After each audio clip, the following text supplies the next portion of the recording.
And Union Minister Jyotir Aditya Scindia virtually inaugurates 100th New Generation Post Office at Nehu.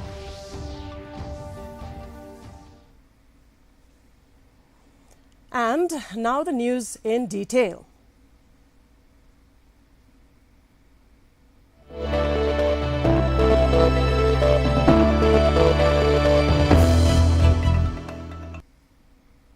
First, we take a look at the local stories. The State Cabinet has approved the regularization of 98 ad hoc employees appointed before December 31st, 2007. Cabinet Minister Wailad Miki Shilla said this is the third batch of such approvals, with most employees from the Health Department. He added that the move we have no additional financial burden, as the state staff are already working against sanctioned posts. As a government employee, but it's just in ad hoc employee. This time the numbers which came to us for the regularization is 98. There are different departments, but majorly it was from the health department. It was all other departments, but majorly I think around 55 of them were from the health department. See, this is the you should understand. This is they are already working on the sanction post, so they are already drawing scale pay, everything as a government employee. But it's just that the appointment was during that time was not accordingly. So that's why this time there is no financial implication. We are just regularizing them. Chocolate mashir, locally known as khasao, as the state fish. Cabinet Minister Wailad Miki Shilla said the decision was taken to promote and conserve the species scientifically known as Neolisau chileus hexagonalipus. He added that the fish is widely found in the state's rivers, and the move fills the gap as Meghalaya's earlier had no designated state fish. There is one agenda which came because actually, as you all know, that till now we're in our state of Meghalaya, we don't have a state fish.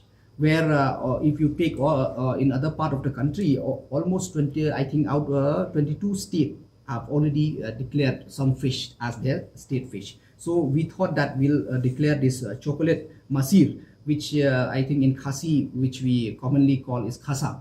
So we declare this khasao as the state fish. So we did this as we like for conservation from the conservation point of view as well. The Tourism Department today distributed sanctioned letters under multiple schemes at the Empowerment of Tourism Champions program held at Orchid Lake Resort. Chief Minister Conrad K. Sangma, along with Tourism Minister Timothy D. Shira, handed over support for homestays, infrastructure, tourism vehicles and scholarships for hospitality students. The Chief Minister announced a Taj luxury spa resort at Umyam and highlighted key projects including the Shillong Ropeway, Maukadok Skywalk, Rain Museum at Mawsynram and new tourism hub in Sora and Siju. The Tourism Minister said that the sector is growing rapidly with around 18 lakh visitors in 2025 and over 150 projects underway with major investments.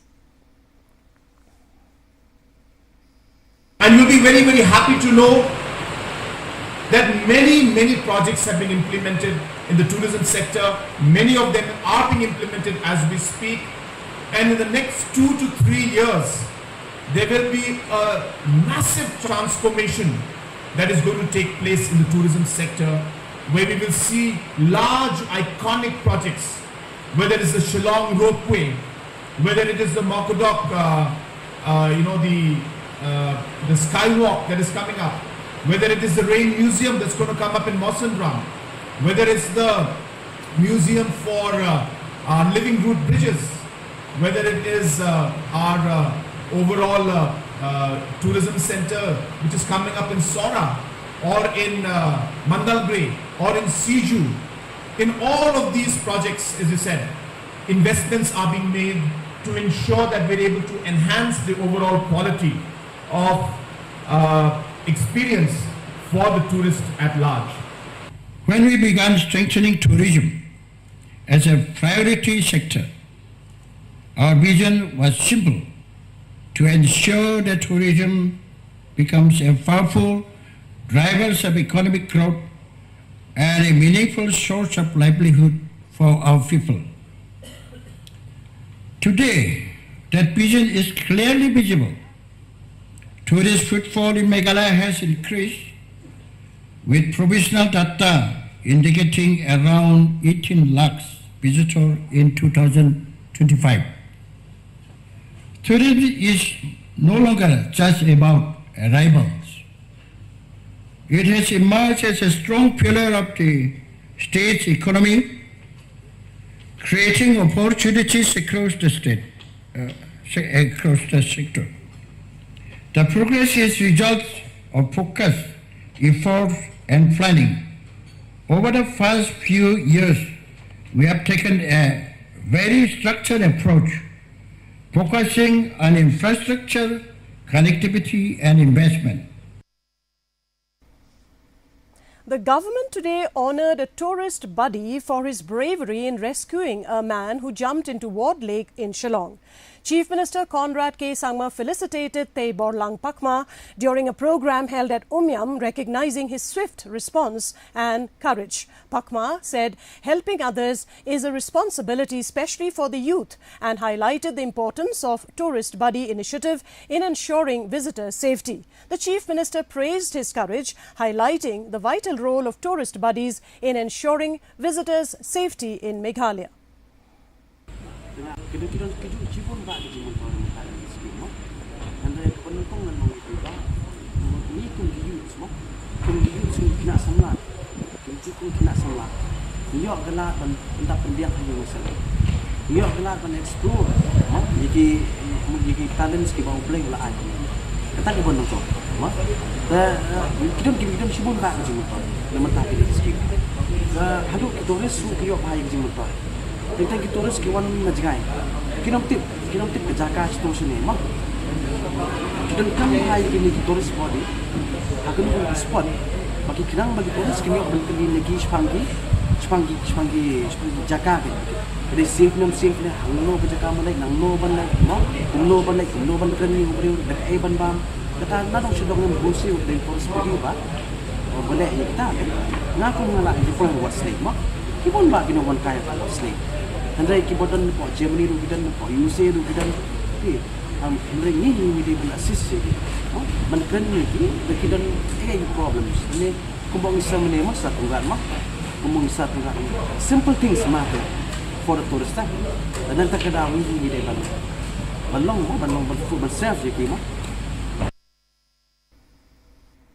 The Meghalaya Cabinet has approved key amendments to the Meghalaya Building Bylaws 2021, reducing the minimum land requirements for special projects to make large-scale developments more accessible to local landowners. Cabinet Minister and MDA spokesperson Vailad Miki Shilla said that the revised norms lower the plot size from 50,000 to 37,500 square feet and the covered area from 20,000 to 15,000 square feet, benefiting projects such as hotels, hospitals, malls and educational institutions. In another decision, the Cabinet has also approved amendments to excise and distillery rules, increasing the import duty on liquor from outside the state from Rs 25 to Rs 30 per bulk litre. Square feet. In the past, with the amendment which says like this, section A2.60, special project mean those project/building which with large-scale activities such as hotels, public institution, healthcare, shopping malls, multiplex, ICT, BPOs, educational institution, having a minimum plot of area of 50,000 square feet and minimum single cover area of 20,000 square feet. So this will come under the special project. But with this amendment, because we have seen that many of our people here, they won't be having such big land of 50,000 square feet. So that's why with this amendment, we have reduced this area from 50,000 square feet to 37,500 square feet and a minimum single cover area of 15,000 square feet. So means like the people can really who have this much of land, they can build the special project where they can get more story building. The revision of the import pass fee on the import of E&E extra neutral alcohol from outside the state. So usually it was 25 rupees per bulk liter. Now we have increased it to 30 rupees per bulk liter. The Cabinet has approved a revised cost of rupees 770 crore for Phase 1 of the New Shillong Water Supply Scheme, an increase of rupees 217 crore from the earlier estimate. Cabinet Minister and MDA spokesperson Wailad Miki Shilla said that the hike is due to the relocation of the dam site, new electrical infrastructure and land acquisition. The dam was shifted upstream after Nonghali was identified as a landfill site, necessitating changes to the original plan. In a separate decision, the Cabinet has approved the direct purchase of over 119 acres of land in East and North Garo Hills to build land banks for future infrastructure, including hospitals, schools, universities and mini secretariats as a part of the effort to address land scarcity and decentralized administration. The water supply scheme, it's the 770 crores from the 553 before. Then it has become 770. It's because of the shifting of the area for constructing of a dam, where we have to take it upstream because of the coming up of the scientific land, this landfill in Nonghali, and also because we have to have a dedicated electrical lines. So that also has really increased the cost, and at the same time because we have to for the LA also, for the land, because we will be needing a lot of land. So that's why it is for the land acquisition as well. The government thought that it's very important that we should have land in hand. Maybe in the coming days we need to build a hospital, we need to build a school or a university and other things. So that's why we have come up with this two proposal from two districts. That is, first one is Rongal Grey, East Garo Hill district. And then the land we are acquiring here is 93.59 acres of land, and with the cost of 7 crores. With the North Garo Hills, the land is in Mandipathar area, and this is also direct purchase. The amount here is 3.9 crores. Leaders of the Khasi Jayantia Deficit School Teachers Association and the Meghalaya College Non-Teaching Staff Employees Association staged a walkout from an education department meeting on Wednesday, alleging exclusion of key stakeholders. KJDSTA President Boswell Pala said several groups, including representatives from Garo Hills and non-teaching staff, were not invited, undermining the purpose of the meeting. He also raised concerns over interpretation of the Meghalaya Provident Fund Act 1969 and opposed proposed changes under the scheme of 2026, calling them unfair. The association demanded inclusive dialogue, transparency and consistency, warning against arbitrary changes to the Board of Trustees. We were seeing that press release, we were happy that the deficit teachers would meet with the government. But then to our shock, we saw that half of the deficit teachers, meaning the GHDS TEA from Garo Hills and the MCN TEA, the non-teaching staff of colleges, are not invited to the meeting. And so if you have to listen to the concerns of the deficit teachers and employees, call the full group, all the deficit from the government. And then back there, they were trying to create a narrative that this act of 1969, in short, the Meghalaya Provident Fund Act of 1969, may include, that is a travesty of justice. That is so unfair. When we have this act exclusively for us, we cannot accept that. The government may try to do anything, but then we will keep pleading to the government, please see logic in what we are requesting. It is based on the notifications. It is based on what we saw happenings in the court and the different meetings that we had, the deficit teachers had with the government and so on. So just respect that. And now, again, we told them there that to come up with a scheme so different that was assured through notifications, through gazette notifications, it is totally wrong. A new chapter in India's postal services begins in Shillong, where tradition meets modernity, with the launch of a youth-focused post office at Nehu. Here is a report. In a major step towards modernizing India's postal network, the 100th New Generation Post Office was inaugurated at the Northeastern Hill University campus in Shillong today.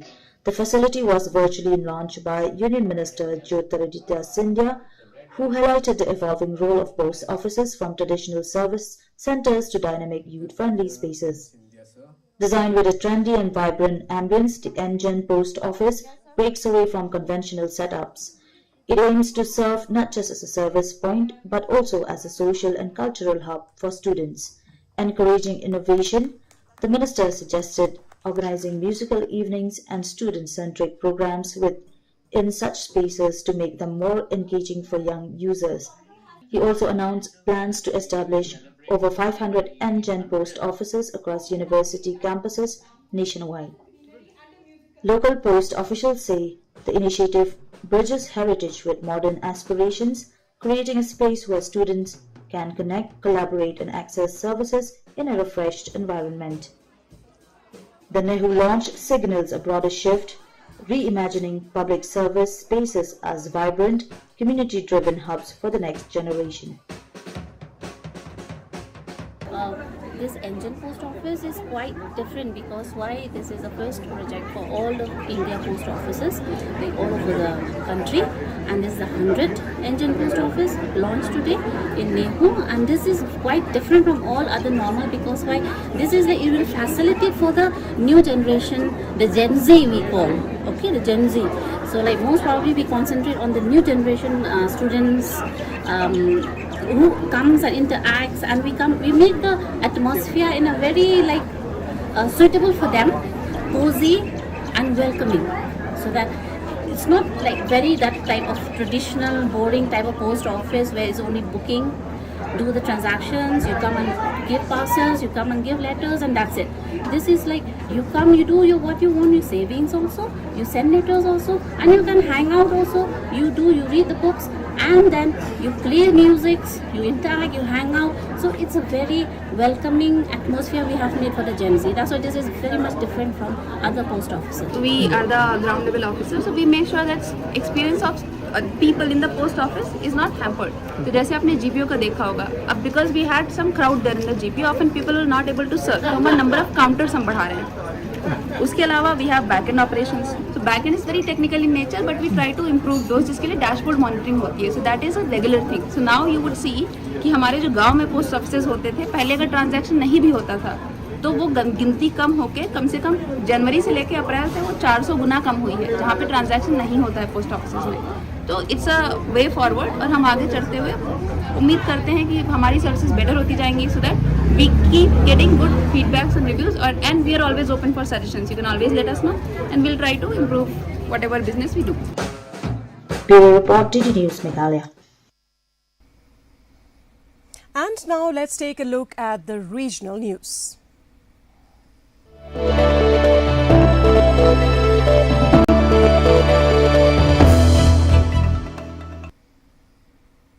In Assam, Chief Minister Himanta Biswa Sharma today submitted his resignation to Governor Lakshman Prasad Acharya at the Raj Bhavan in Guwahati following the assembly election process.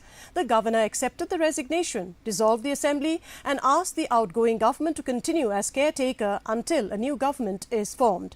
Sharma said the swearing in is likely after May 11th, with Narendra Modi expecting to attend.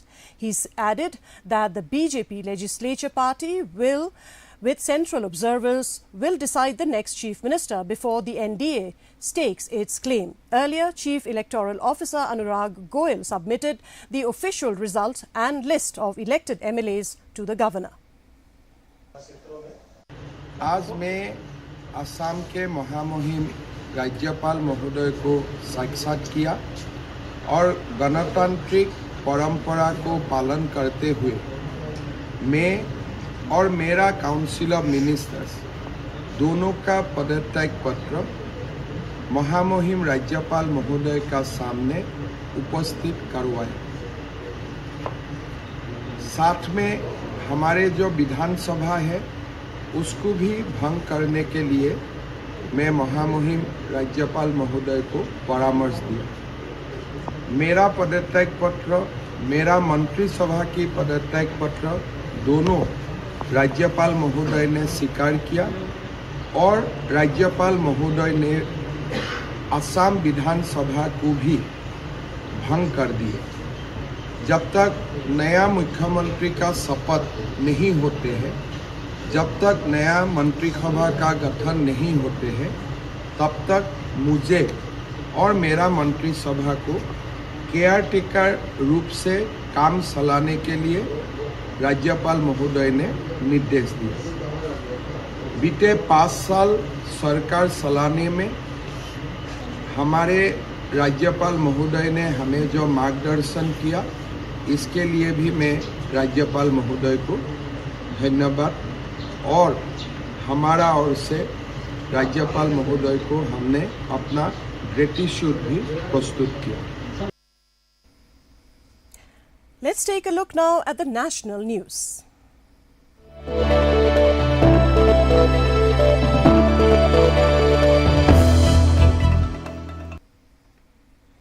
India and Vietnam today signed multiple MOUs covering digital technology, rare earths, medical regulation, digital payments, audit and culture and tourism following talks in New Delhi. Prime Minister Narendra Modi and Vietnam President To Lam held wide-ranging discussions on bilateral, regional and global issues. Modi said that the visit reflects Vietnam's strong commitment to ties with India, highlighting heritage conservation, trade expansion, improved access to Indian medicines and stronger financial connectivity through linking UPI with Vietnam's payment system.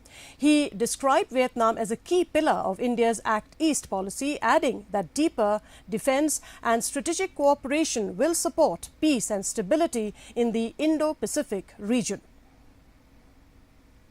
बहुत जल्द Vietnam Bharat के अंगूर और अनार का स्वाद लेगा और हम वियतनाम के डरियन और पोमेलो का इतना ही नहीं, हमने भारत आसियान ट्रेड एग्रीमेंट आईटीगा को वर्ष के अंत तक अपडेट करने पर भी सहमति बनाई। इससे भारत और आसियान के सभी देशों के बीच ट्रेड और इन्वेस्टमेंट को नई ऊर्जा मिलेगी। क्रिटिकल मिनरल्स, रेयर अर्थ और एनर्जी सहयोग में नई पहलों से हम दोनों देशों की इकोनॉमिक सिक्योरिटी और सप्लाई चेन रेजिलियंस सुनिश्चित करेंगे। फ्रेंड्स, कनेक्टिविटी और कैपेसिटी बिल्डिंग हमारी पार्टनरशिप के अहम स्तंभ है। हमें बहुत खुशी है कि दोनों देशों के बीच एयर कनेक्टिविटी लगातार बढ़ रही है। फाइनेंशियल कनेक्टिविटी को भी बूस्ट करने के लिए आज हमने अपने सेंट्रल बैंक के बीच सहयोग बढ़ाने का निर्णय लिया है। भारत के यूपीआई और वियतनाम के फास्ट पेमेंट सिस्टम भी जल्द ही लिंक होने जा रहे हैं। Moving on now to some international news.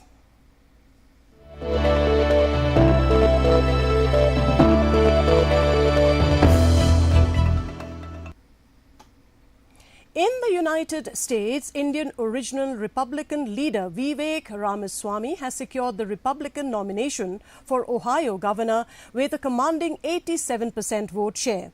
Defeating Casey Poch, Ramaswamy will now face a Democrat Amy Action in the November election. He had briefly contested the 2024 presidential race before endorsing Donald Trump and later took on the short-term government efficiency role.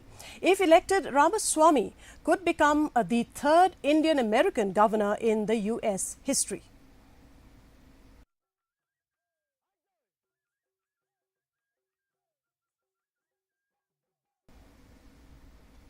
And now let's take a look at some sports news.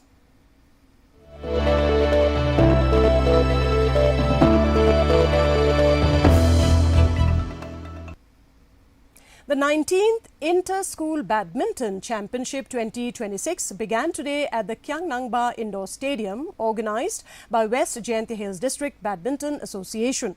The tournament features under 13, 15, 17 and 19 categories, with both singles and doubles events bringing together 90 players from 15 schools across the districts. Participation has expanded beyond Jowai, with students from Shangpung and Mukayao also taking part, highlighting the growing interest in sport. The opening ceremony was attended by association officials who briefed the media on the event. The three-day championship will conclude soon.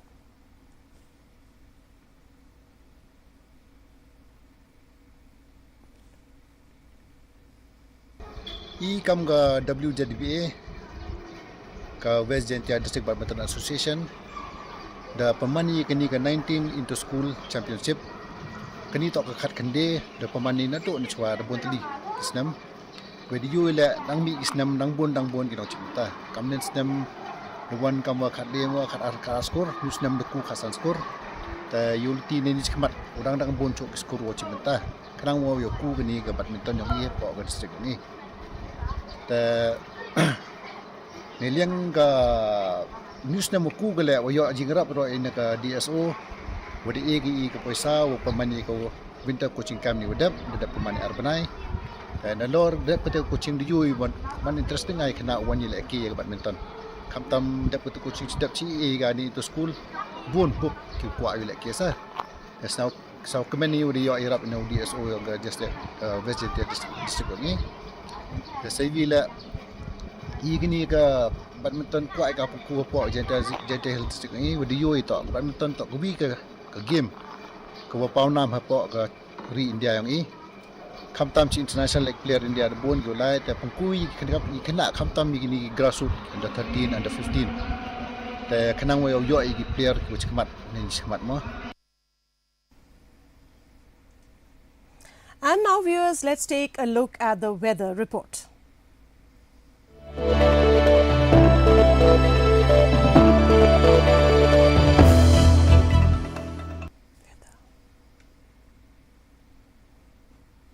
First, let's take a look at the weather report in Tura. The minimum temperature recorded was 21 degrees Celsius, maximum temperature 30 degrees Celsius. The relative humidity is 65%, with rainfall 3.3 millimeters. Moving on to Shillong, the minimum temperature was 16 degrees Celsius, maximum temperature 24 degrees Celsius. The relative humidity is 72%, with rainfall recorded 16.5 millimeters.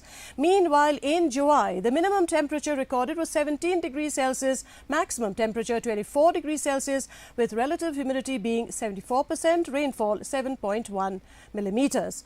And for the forecast in Tura, Shillong and Jowai says moderate rain with thunderstorms likely at many places.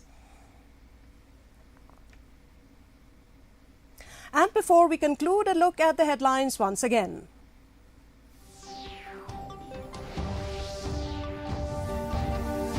Meghalaya Cabinet clears regularization of 98 ad hoc employees.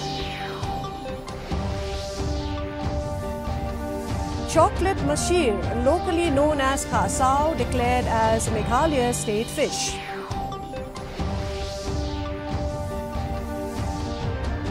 Meghalaya Tourism distributes sanction letters under multiple schemes at the Empowerment Program at Orchid Lake Resort.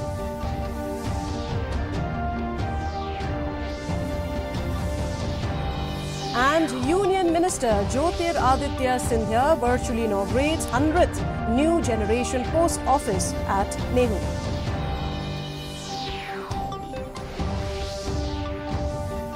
And that's a wrap of today's edition of the news. Thank you very much for joining us. And from all of us here, it's wishing you good night.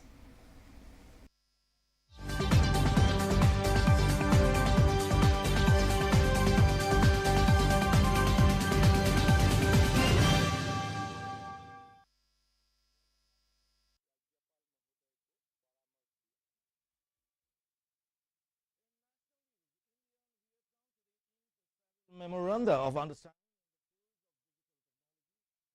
arts, medical products regulation, public sector audit, digital payment system and culture and tourism. The agreements were signed following talks between Prime Minister Narendra Modi and President of Vietnam Tô Lâm in New Delhi this afternoon.